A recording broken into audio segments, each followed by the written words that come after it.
You are listening to Viewpoints from PlaceCloud. Cultural researchers tell stories of places from around the world. For the full multimedia experience and to support the creators you enjoy, visit placecloud.io. On the 24th of April 1786, fashionable Londoners were flocking to Privy Gardens in Whitehall.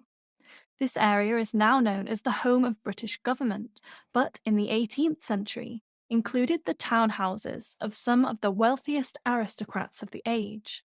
Among them was the Duchess of Portland, who had died a year earlier in 1785. Although no longer a famous figure, the Duchess was known during her lifetime and in the months after her death as a famous collector. Her collection was known as the Portland Museum and was made up of shells, botanical specimens, treasures from ancient Rome, and artworks by Renaissance masters.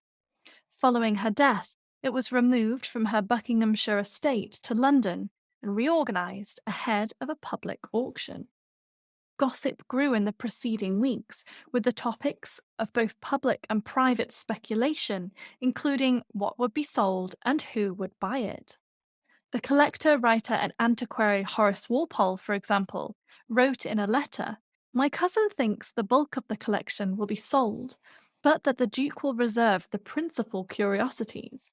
I hope so, for I should long for some of them, but I am become too poor to afford them." The sale was preceded by an exhibition at the Duchess's townhouse, in which the auction catalogue, sold by Mr. Skinner, a well-known auctioneer in Aldersgate Street, doubled as an entrance ticket. The sale was widely reported in daily newspapers.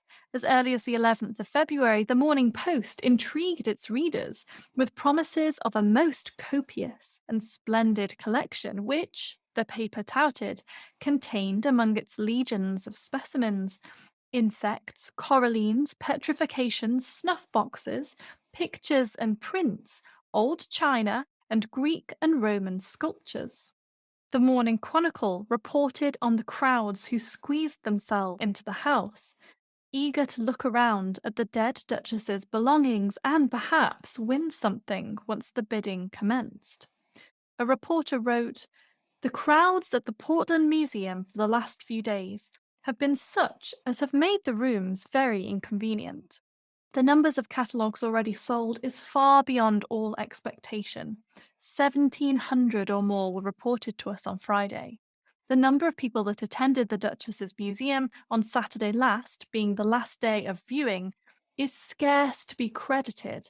The rooms were at once so exceedingly hot and crowded that several ladies fainted." The sale begins this day, and in what room the auctioneer is to exhibit, our correspondent knows not, but is satisfied that the largest room in the house is much too small to contain half the persons who would wish to attend as purchasers.